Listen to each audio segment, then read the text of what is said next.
Welcome everybody.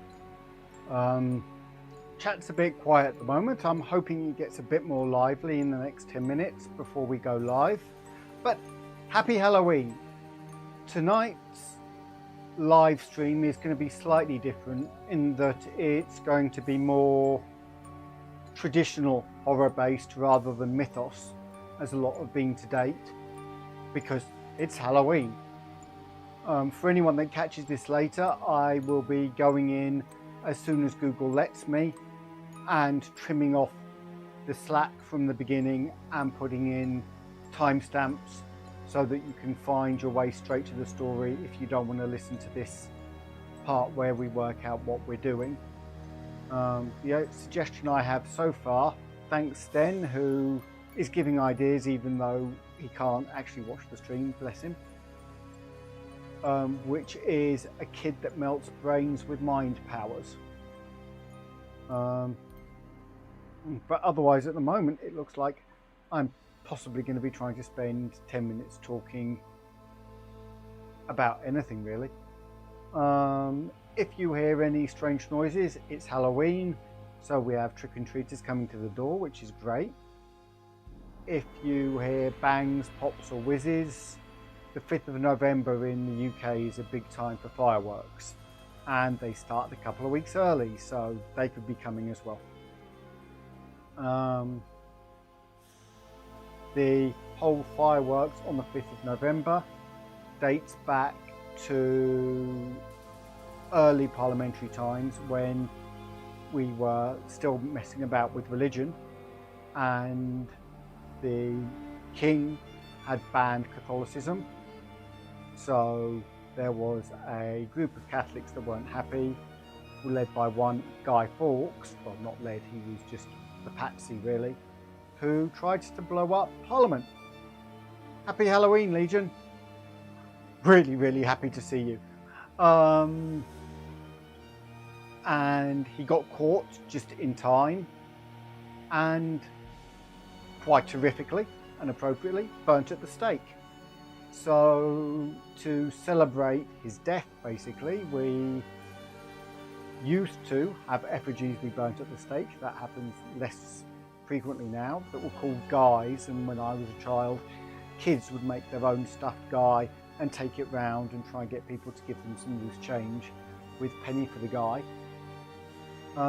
and with fireworks. So that's why you get fireworks night and lots of fireworks at this time of year in England. So far, Legion, as you might see in chat, we have a suggestion of a kid that melts brains with mind powers, but I'm trying to go a bit more traditional horror rather than mythos. So let me know what ideas you have, and let's see if Tooty turns up and what ideas he has. Tooty is always amusing when he's in the chat. He tends to come up with weird and wonderful things he wants me to add to stories. So if you've seen any of these on Backplay, why you suddenly end up with things like a squirrel riding a pug, a weird picture of a bear on roller skates with a wolfman on roller skates with carrying a chainsaw riding a bear. Those were the creations of his wonderful mind. And in the last one, 100 badgers wearing top hats playing a love song for Cthulhu. So far I've succeeded without overly messing everything up to get his requests in, but one day I will fail. I'm aware of this.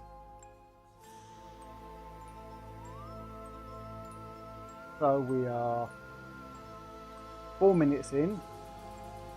I have some ideas for a story if needed, but hopefully we will gain a few more viewers to help push this through.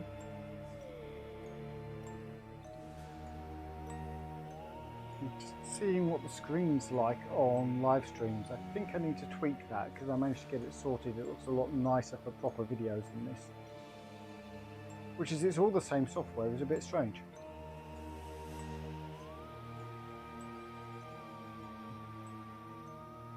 Well, too late to look at that today. I'll have to look at that later.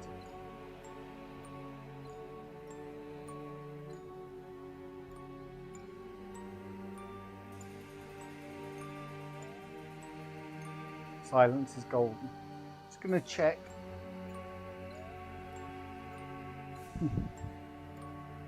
There was one time when my computer stopped updating me with what was being said in chat, and it looked like everything was silent. Hi Tutti, I've already done a long introduction about you to everybody and the wonders your mind comes up with, so look forward to hearing that. One moment.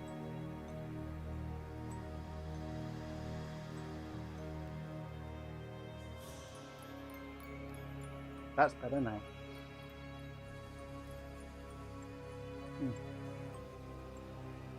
So Tutti, today it's more traditional horror than pure mythos is the aim.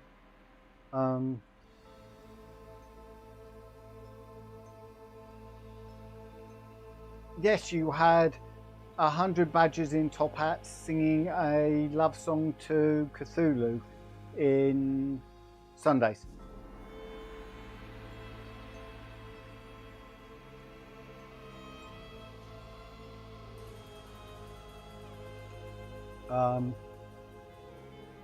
Otherwise, at 8 o'clock GMT tonight is the release of the final installment of The Legend of Sleepy Hollow.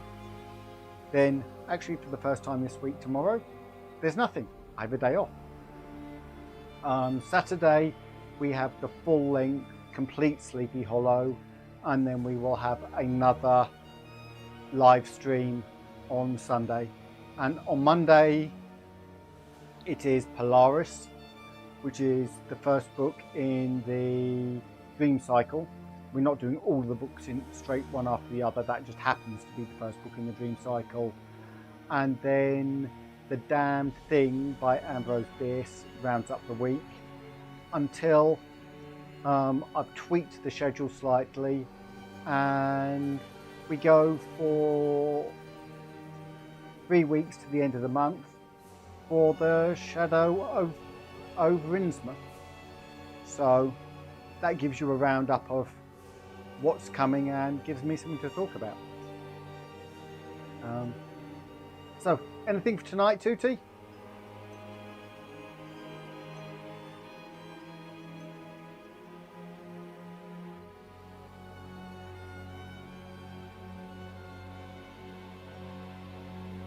At this stage, and not surprisingly, today was either going to be really busy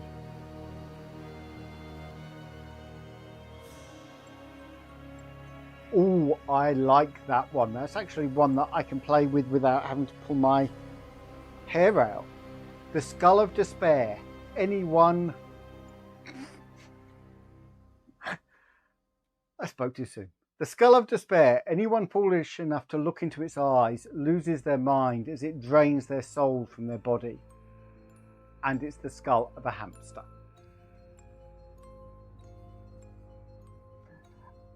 It's nearly time.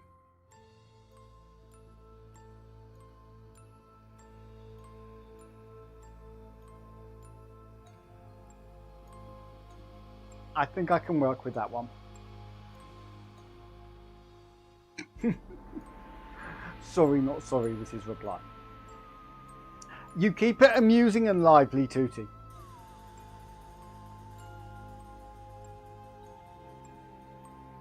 Just remember the comments.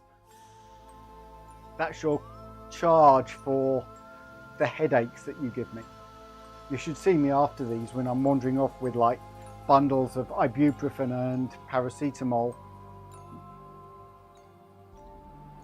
You always want more bolt guns, Legion.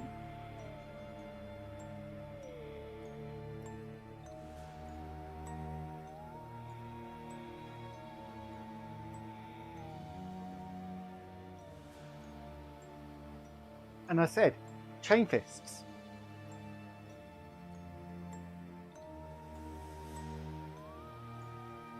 Or shuriken catapults. a more delicate weapon from a more refined age. And it is 10 past. So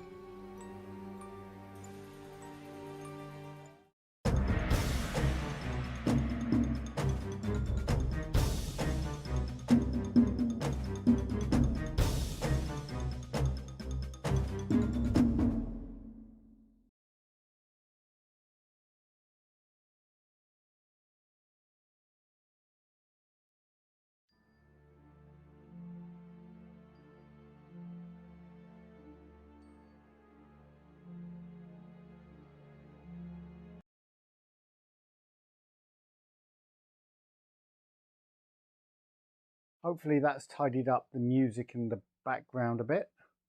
I suddenly saw everything was playing.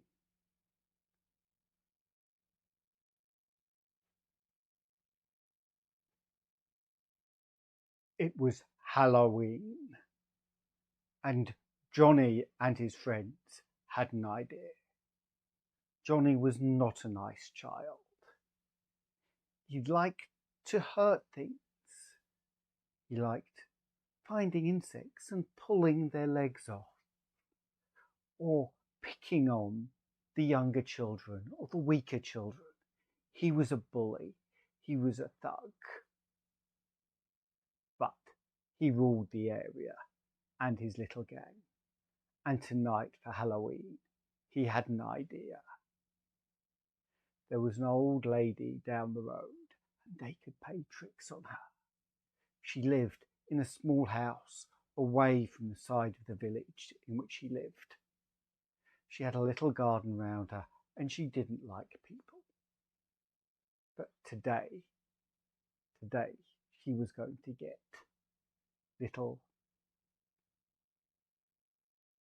just forgotten the name I chose, little Billy's best. So he got his gang and they went. And as the sun started to go down, casting dark and eerie shadows, they got into their costumes. Of course, there was always one. And Gil wasn't dressed as a monster. He was dressed as one of his favourite games. He was dressed as a marine with a big, heavy bolt gun that just really didn't go with the rest of the fit. The rest of them had blood and gore coming off them. They were dressed as zombies and ghouls and skeletons, and they planned to make the old lady's life hell. They snuck down the road and peered through the heavy hedges that went round the outside and looked in. Her garden was well kept, and there were a couple of scarecrows. This gave Billy an idea. He sent Gil, and he went one way, Gil went the other, and they got the scarecrows, pulled them up, and then set them up so that they would rustle directly in front of her windows in the wind that was blowing in the background, occasionally tapping and scaring the old lady. Then they pulled back to watch. The scarecrows tapped. Nothing happened. Billy picked up a rock, threw it at the window. There was a chink. Nothing. Annoyed, he went, grabbed one scarecrow and swung it into the other, destroying both of them. Bits of pumpkin heads and sticks and straw were scattered everywhere. But strangely, there was something dark and shriveled, deeply buried within the straw of each. Billy noticed it, laughed, then looked at the straw, got some matches, and they threw it at the scarecrows, or the remains. The scarecrows went up with a woof of flame, and it was almost as though there was a scream in the background as the flames consumed the entirety, quickly just leaving a pile of ash left on the floor. With this, the boys ran away and hid. There was a bustle. The door opened. The old lady looked out, looked at the scarecrows, and just saw movement in the distance. She gave an evil look, closed the door, and went back in. Again, Billy and his friends were unhappy. There was no cry, there was no scream. She had just looked and left. He thought, time to up their game. So, they got their bags, their buckets. She couldn't have seen them. So they all went and knocked on the door. Trick or treat. Again, there was a bustle. The door opened, and the old lady looked out.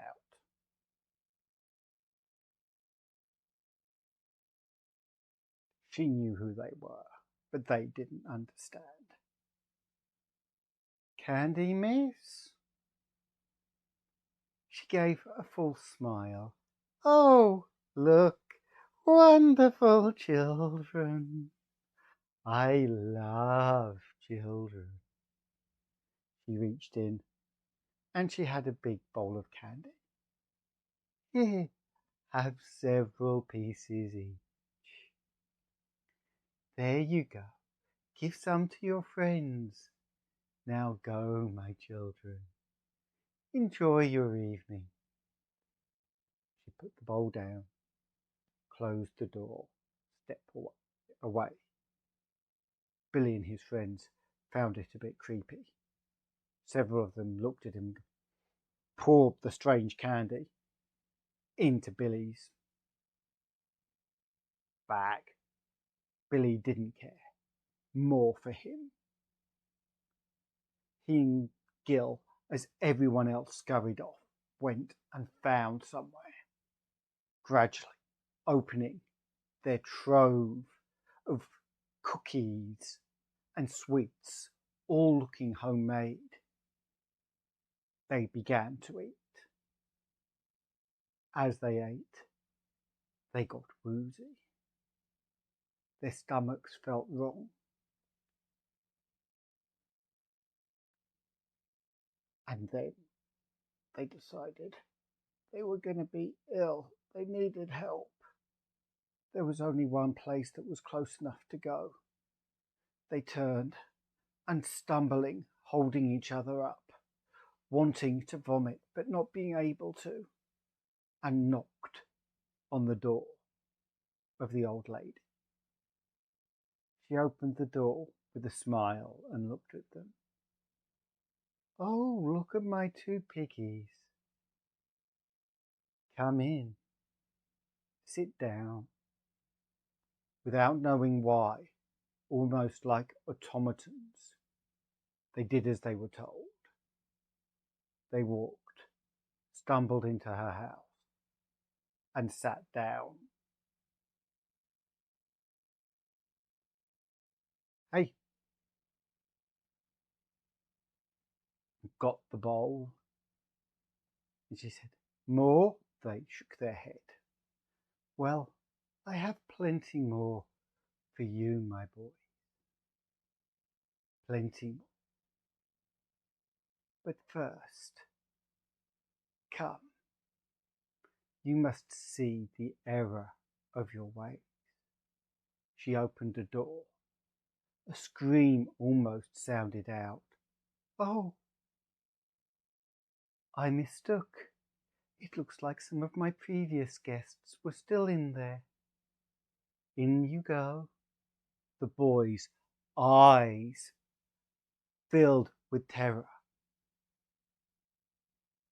Bodies walking automatically headed into the darkness, and the door went click behind them. They were both terrified as suddenly they found control coming back to themselves. They turned, banging on the door, screaming, "Let us out! Let us out!" There was nothing. They looked. The room felt bigger than it should do, and they stumbled into the darkness. As they did, they seemed to be leaving the house, but that wasn't possible. There was a bright full moon and a low fog across the earth. There were trees all clear of their branches, like skeletons, scattered across the landscape. There was a light, dry casting of leaves across the floor that caused a crunch with each step. Billy turned and looked at Gil, picking up a strange smell. He looked down, looked back up, shook his head, but wasn't going to mention it. Not now. He'd nearly let go himself. They moved out and thought they heard a crying in the distance.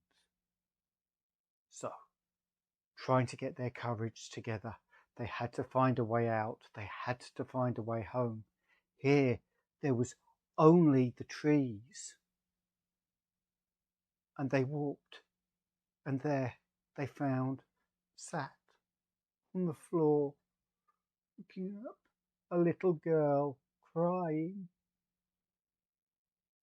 This was Billy's favourite kind of target, and even here, he couldn't look it up. He went to look at her. "What's wrong with you? Why are you crying?" "I'm lost. I don't want to be here." "No one wants to be here. But you, well, you're wimpy. You're going to be stuck here forever." The girl looked up, and Billy saw fire fill her eyes. Her head grew, fangs came, smoke formed round her. Large horns. As she looked up and roared, "Well, so will you!" Both boys just turned and fled, screaming, not knowing what to do, thinking that this foul creature behind them was chasing them. They ran hard into the woods, looking around, seeing the trees, feeling as they seemed to rip at their clothing. The bushes got heavier and they forced through, and again the trees were trying to grab at them. But trees couldn't move by themselves.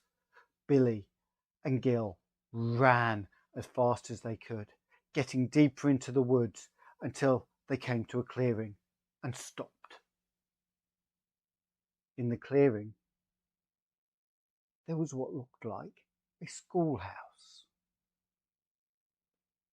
So, pausing, thinking there might be help, looking down and seeing the scratches that were oozing blood down their legs from where the trees had clawed at them, and seeing behind them the trees almost trying to move forwards towards them to catch them.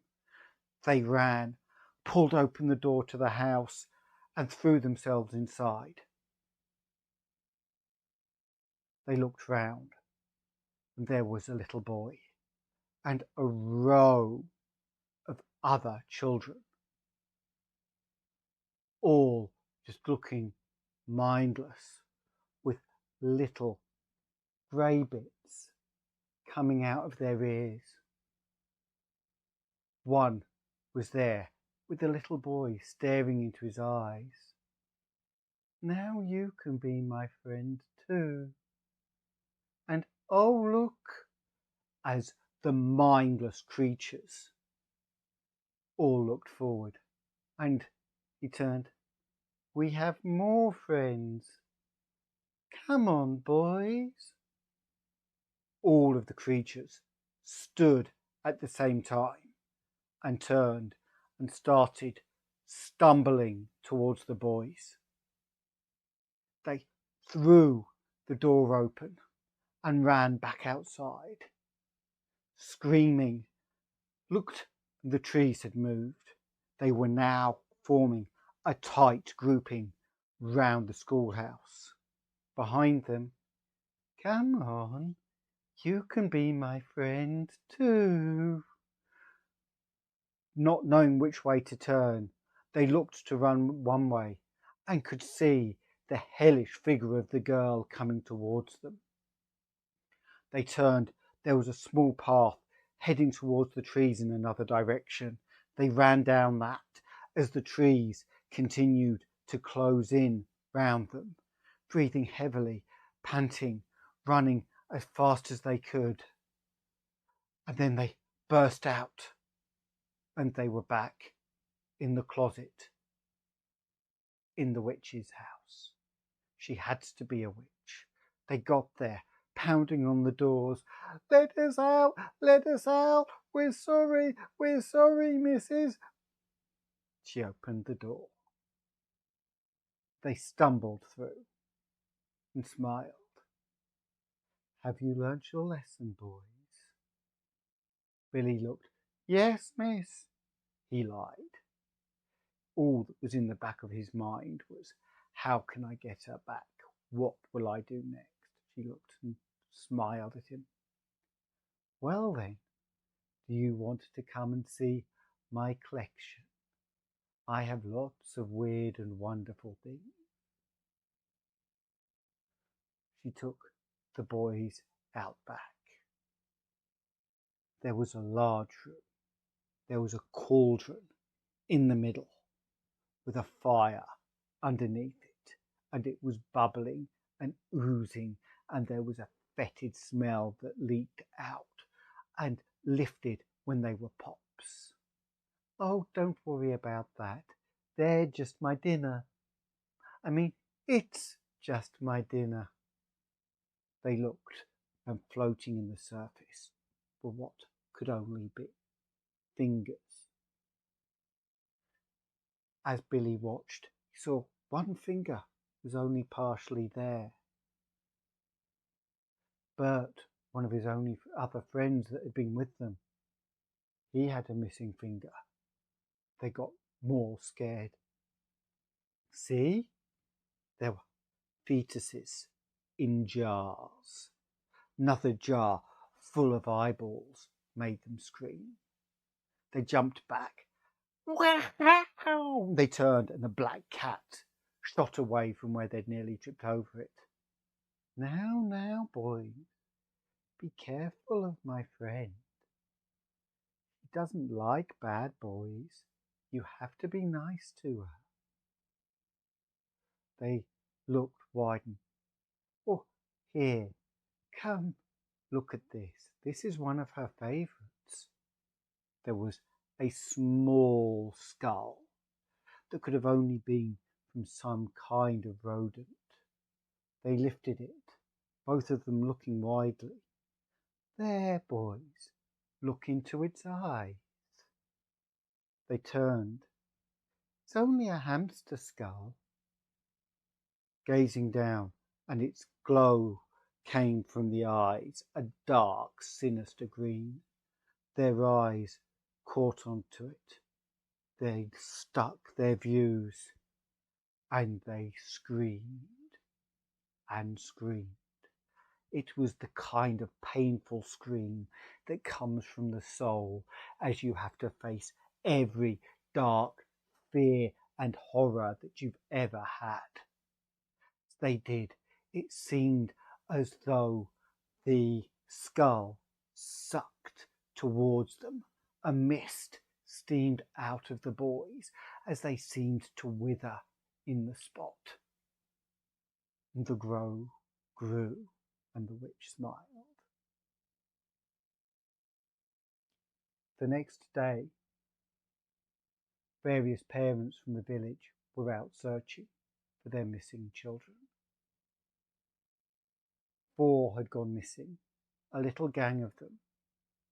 Billy, Gil, Bert and Philip. And the parents were desperate when they hadn't come back from trick-or-treating. No one liked the old lady down the road, but they were desperate by now. So, Father, summoning his courage, walked in, knocked on the door. Yes? Have you seen my children? I saw some children last night. Nasty, nasty, horrible children. They tried to scare me, but then they left. But they did provide some kind of gift. They didn't destroy my scarecrows. Confused, the father looked.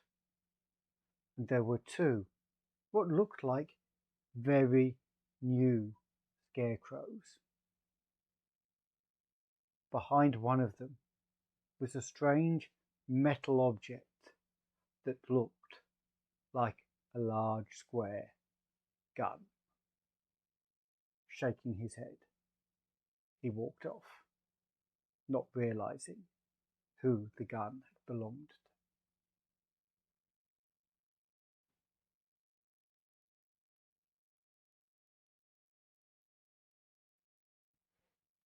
How was that? I think I got your bolt guns in.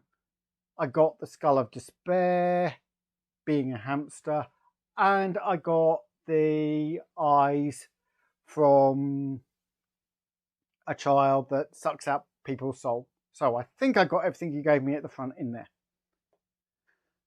I hope you enjoyed it. I did. It was nice to go away from pure mythos based and into something a bit more visceral. And it seemed appropriate for Halloween. So thank you, Legion and Tutti, for your ideas. Welcome, Daki. I think I've got that right. Correct me if I'm wrong. And Enrique. It's a bit hard to say hello halfway through a stream. It kind of takes away from it all. But I hope you stayed and I hope you enjoyed it. As always, please like, subscribe and ring the bell, because otherwise, if you don't select notifications, YouTube really will fail to put anything in your feed and you won't see anything that's going past. Any thoughts? Did you enjoy it? Put it in the comments. I'm open for ideas going forward. I have a Patreon and some wonderful patrons that help out. If you can join and you want to, the details are in the description, but please, only if you can afford to. The Patreon links to a Discord, but until the end of tonight, so probably till I get up tomorrow morning, any emails there. If you want to join the Discord, email caveofcreation@gmail.com and the email should be linked to the page.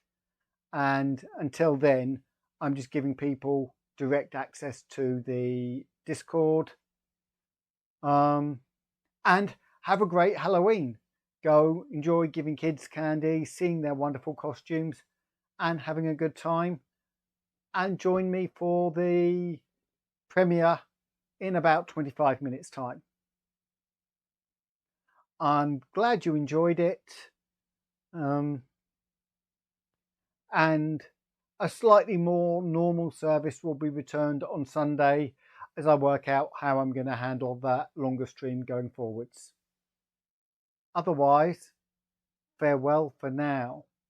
And remember, at Halloween, the tricks you play may be returned tenfold.